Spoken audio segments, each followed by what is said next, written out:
જસદણ પંથકમાં વાતાવરણમાં એકાએક પલટો આવ્યો છે। જસદણ શહેર અને ગ્રામ્ય વિસ્તારમાં વરસાદી માહોલ જામ્યો છે તો આટકોટ, વિરનગર, બળધોઈ, ચિતલિયા સહિત વિસ્તારમાં વરસાદી માહોલ જામ્યો છે।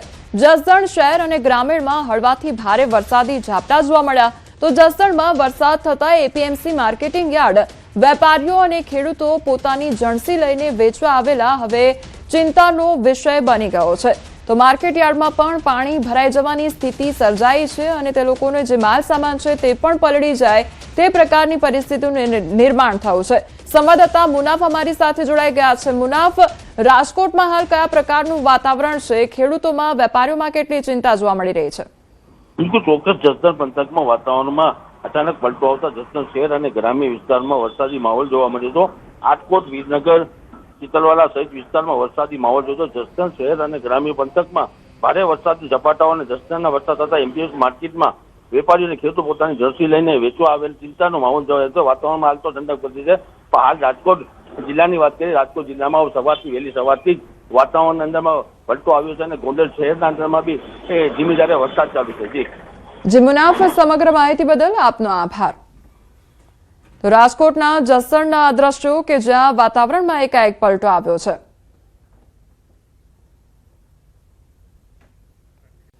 અરવલ્લી ભિલોડામાં પણ 3 ઇંચ વરસાદથી માર્કેટ યાર્ડમાં જણસ પલળી ગઈ છે। વેપારીઓએ બહાર મૂકેલું જે અનાજ છે તે ધોવાઈ ગયું છે। ઘઉં વરસાદી પાણીમાં પલળી ગયા છે તો માર્કેટ યાર્ડમાં હવે પાણી ભરાઈ જવાની પરિસ્થિતિ સર્જાઈ છે અને તેના કારણે જે તે લોકોનો જણસીનો સામાન મૂકેલો હતો તે પલળી ગયો છે। ઘઉં જે છે તે પાણીમાં પલળી ગયા હોય તે પ્રકારની તસવીરો સામે આવી રહી છે, જેના કારણે ખેડૂતો તેમજ વેપારીઓને પારાવાર નુકસાની વેઠવાનો વારો આવ્યો છે। અરવલ્લી ભિલોડામાં 3 ઇંચ જેટલો વરસાદ ખાબક્યો અને જેના કારણે માર્કેટ યાર્ડમાં જે જણસ છે તે પલળી ગઈ છે। સંવાદદાતા હાર્દિક અમારી સાથે જોડાઈ ગયા છે। હાર્દિક, વરસાદી માહોલ જામ્યો અને હાલ માર્કેટ યાર્ડમાં કયા પ્રકારની સ્થિતિ છે? શું કામ કરવામાં આવી રહ્યું છે હવે? કોમલ, ચોક્કસ જે પ્રકારે અરવલ્લી જિલ્લામાં રાજસ્થાન તરફથી જે પ્રકારે વરસાદી માહોલ છવાયો છે અને ભિલોડા, શામળાજી, ધનસુરા, મેઘરજ તમામ વિસ્તારોમાં ભારે વરસાદ પડ્યો છે। સૌથી વધુ ભિલોડા તાલુકામાં 3 ઇંચથી વધુ વરસાદ પડ્યો છે, જેના કારણે જે યાર્ડ છે માર્કેટ યાર્ડ, ત્યાં ખુલ્લામાં પડેલ જે જણસ છે, ઘઉંનો જે જથ્થો હતો વેપારીનો તે પલળી જવા પામ્યો છે, પાણીમાં ધોવાઈ ગયો છે। એ પ્રકારની હાલત જોવા મળી છે। એ નુકસાન ગયું છે વેપારીને, પરંતુ આ સમગ્ર માહોલમાં જે પ્રકારે આગાહી કરવામાં આવી હતી હવામાન વિભાગની, તેવા સંજોગોમાં આ બેદરકારી કહી શકાય, પરંતુ બેદરકારીના પરિણામે તેમને નુકસાન ભોગવવાનું આવ્યું છે। ત્યારે જિલ્લામાં હજુ પણ વાદળછાયું વાતાવરણ છે। સમી સાંજે ફરીથી વરસાદ થાય તેવી શક્યતા જોવા મળી રહી છે। કોમલ, જી હાર્દિક, સમગ્ર માહિતી બદલ આપનો આભાર। તો ભિલોડાની આ તસવીરો કે જ્યાં માર્કેટ યાર્ડમાં જે ખેડૂતોની જણસ રાખવામાં આવી હતી તે પલળી ગઈ છે, જેના કારણે તે લોકોને નુકસાની વેઠવાનો વારો આવ્યો છે। ચોમાસાની ગતિ હાલ મંદ પડી છે, પરંતુ વહેલી સવારથી રાજ્યના અનેક જિલ્લાઓમાં વરસાદી માહોલ છવાયેલો જોવા મળી રહ્યો છે। ઉત્તર ગુજરાત, મધ્ય ગુજરાત અને સૌરાષ્ટ્ર પંથકમાં મેઘરાજા મહેરબાન થયા છે। જામનગર, દ્વારકા, ખેડા, નવસારી, અરવલ્લી અને બનાસકાંઠામાં વરસાદ નોંધાયો છે। આ તમામ જિલ્લાઓમાં ઝરમર વરસાદ પડતા વાતાવરણ ઠંડુગાર બની ગયું છે તો લોકોએ ગરમી અને બફારાથી હાલ તો રાહત મેળવી છે। હવામાન વિભાગે પણ આગામી 2 દિવસ હળવાથી મધ્યમ વરસાદની શક્યતા વ્યક્ત કરી છે। પવનની ગતિમાં પણ વધારો થવાની સંભાવના હવામાન વિભાગ દ્વારા વ્યક્ત કરવામાં આવી છે।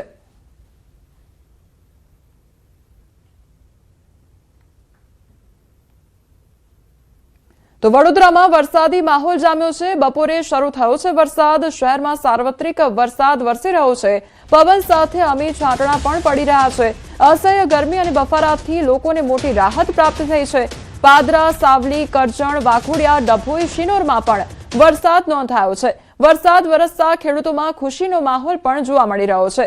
તો વડોદરાની આ તસવીરો કે જ્યાં બપોર બાદ વાતાવરણમાં એકાએક પલટો આવ્યો છે, અમી છાંટણા પડી રહ્યા છે, લોકોને ગરમીમાંથી આંશિક રાહત પ્રાપ્ત થઈ છે, વાતાવરણમાં ઠંડક પ્રસરી ગઈ છે।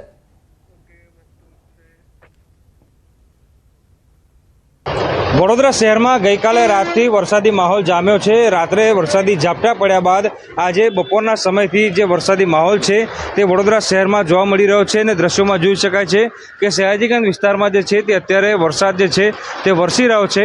વડોદરા શહેરના જુદા જુદા વિસ્તારમાં જે છે તે અત્યારે આ જ રીતનો વરસાદનો અનુભવ જે છે તે નાગરિકોને થઈ રહ્યો છે। વડોદરા શહેરની વાત કરીએ તો વહેલી સવારથી જે છે તે વાદળછાયું વાતાવરણ હતું, પરંતુ હવે જ્યારે બપોરનો સમય થયો છે ત્યારે વરસાદ વરસવાનું શરૂ થઈ ગયું છે.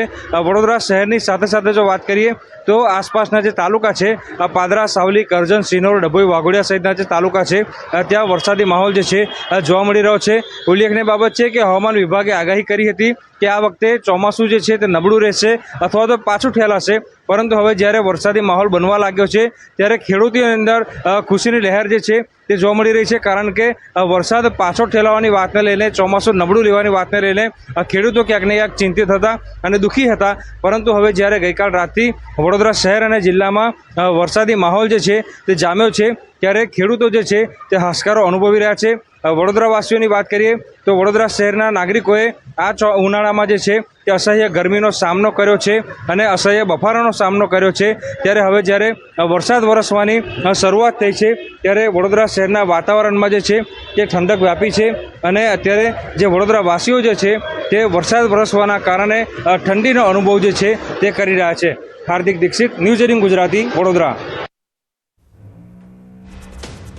તો ડાકોરમાં પ્રથમ વરસાદે જ નગરપાલિકાની પોલ ખોલી દીધી છે. મોડી રાત્રે વરસેલા ધોધમાર વરસાદથી ડાકોરના અનેક નીચાણવાળા વિસ્તારોમાં પાણી ભરાઈ ગયા છે.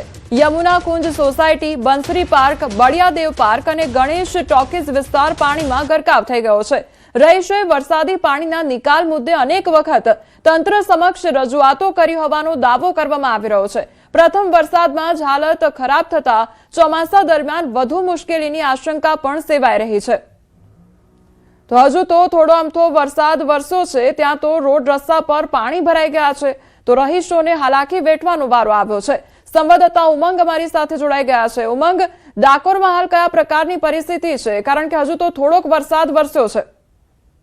બિલકુલ ચોક્કસથી કોમલ, વાત કરવામાં તો જે પ્રકારે ગઈકાલે સાંજે ખેડા જિલ્લાના મોટે ભાગના તાલુકાઓમાં સામાન્યથી 2 ઇંચ જેટલો વરસાદ જે પડ્યો હતો, ત્યારે ડાકોરમાં પણ 1 ઇંચ જેટલો વરસાદ ખાબક્યો હતો અને 1 ઇંચ વરસાદની અંદર જ નગરપાલિકાની પ્રી મોન્સૂન કામગીરી તેમજ પાણી નિકાલની વ્યવસ્થાની પોલ ખુલ્લી પડી ગઈ હતી. કારણ કે ડાકોરની જે યમુના કુંજ સોસાયટી છે તેમજ જે ગણેશ ટોકીઝ વિસ્તાર છે, તમામ વિસ્તારોમાં પાણી ભરાયું હતું.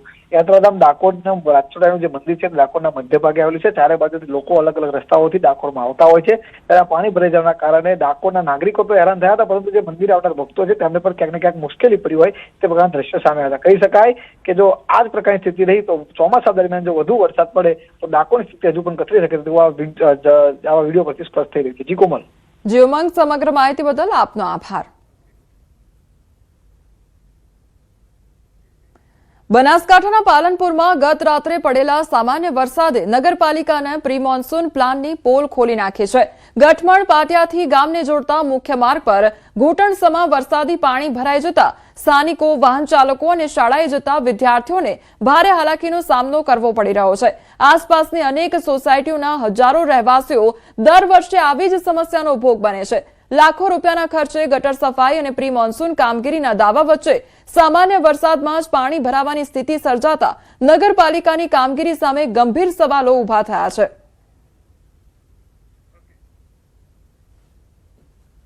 ગઈકાલે રાત્રે એક સામાન્ય વરસાદ પડ્યો છે, અડધો ઇંચ પણ વરસાદ નથી પડ્યો. એમાં ઢીંચણસમાં પાણી ભરાઈ ગયા છે. વિદ્યાર્થીઓને સ્કૂલમાં જવામાં તકલીફ પડે છે. ચાલતા તો નહીં પણ વ્હીકલ વાળાને તકલીફ પડી છે. 4 વ્હીલર જતું હોય તો તકલીફ પડે છે.